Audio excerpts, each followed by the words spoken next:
Ici, au cœur de Berlin, au siège du gouvernement. Bonsoir Madame la Chancelière, merci de nous recevoir. Une question préliminaire un peu personnelle, si vous le voulez bien. À la veille de ce G7, ça fait une décennie que vous gouvernez l'Allemagne et régulièrement, on vous désigne comme la femme la plus puissante du monde.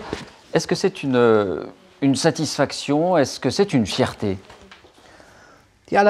Ma plus grande satisfaction, c'est que la politique que je mène soit reconnue. Mais bien sûr, je me réjouis un peu aussi pour moi. Cela montre aussi qu'il y a moins de compétition entre les femmes, car nous sommes moins nombreuses que les hommes qui dirigent des États. C'est pour ça qu'il faut encore plus de femmes en politique. Alors, la puissance implique aussi des responsabilités. La zone euro reste le parent pauvre de la croissance mondiale malgré le frémissement. Est-ce que le temps n'est pas venu pour vous, après des années d'austérité, après des années de purge, de prendre une initiative forte pour la croissance, pour l'investissement? En Europe et dans la zone euro en particulier, nous avons le pacte de stabilité et de croissance. Pour moi, ce sont les deux côtés d'une même médaille. L'expérience allemande a prouvé que l'on peut avoir à la fois de la rigueur budgétaire et de la croissance. Cela peut aller de pair. Et en Europe, nous avons lancé une série de nouvelles initiatives. C'est pourquoi je suis très heureuse de la croissance. Mais bien sûr, les réformes structurelles sont nécessaires pour renforcer cette croissance. Mais est-ce que cela suffit? Toute l'Europe doit se poser la question. Est-ce qu'on a besoin de moins de bureaucratie, de plus de science, plus de recherche, des processus de décision plus rapides, plus de technologie?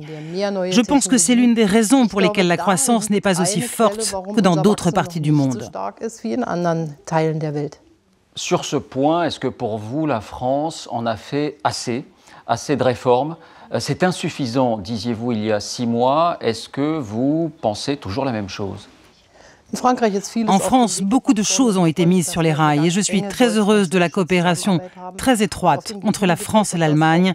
Et lors du sommet du G7, cela se verra aussi.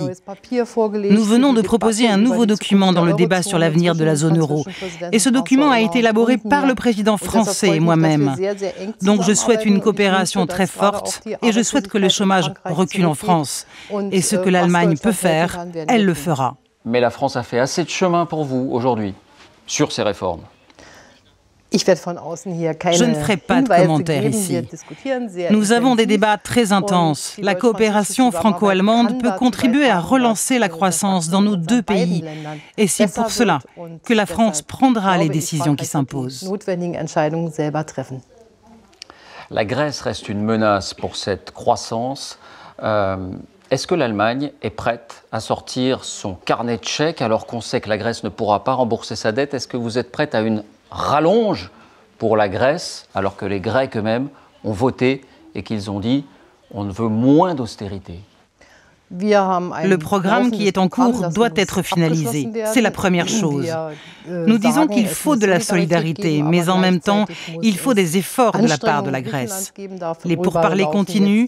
Je souhaite que la Grèce reste partenaire de la zone euro et c'est dans ce sens que vont les négociations. Mais si la Grèce demande un référendum, si Alexis Tsipras demande un référendum sur les concessions qu'il peut vous faire, est-ce que vous seriez prête, malgré tout, à poursuivre votre aide? L'aide de l'Europe? Je n'ai pas de conseils à donner à la Grèce. Le sujet du référendum, c'est Alexis Tsipras qui l'a mis sur la table. C'est à lui de prendre les bonnes décisions. Je sais qu'il souhaite que la Grèce reste dans la zone euro et nous espérons que nous trouverons un chemin ensemble. Un dernier point sur le climat qui sera au cœur de ce G7, puis au cœur de la grande conférence à Paris à la fin de l'année. Est-ce que l'Allemagne n'a pas été trop vite dans sa transition énergétique avec aujourd'hui des centrales à charbon qui vous sont indispensables et qui émettent beaucoup de CO2? L'Allemagne a de très grandes ambitions en matière de protection de l'environnement.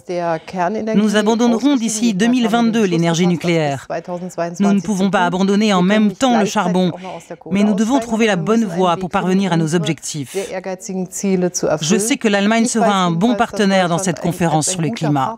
Nous avons des objectifs européens communs et je fournirai tout mon soutien à François Hollande pour que cette conférence soit un succès. Merci Madame la Chancelière de nous avoir reçus ici à Berlin. Bitte schön.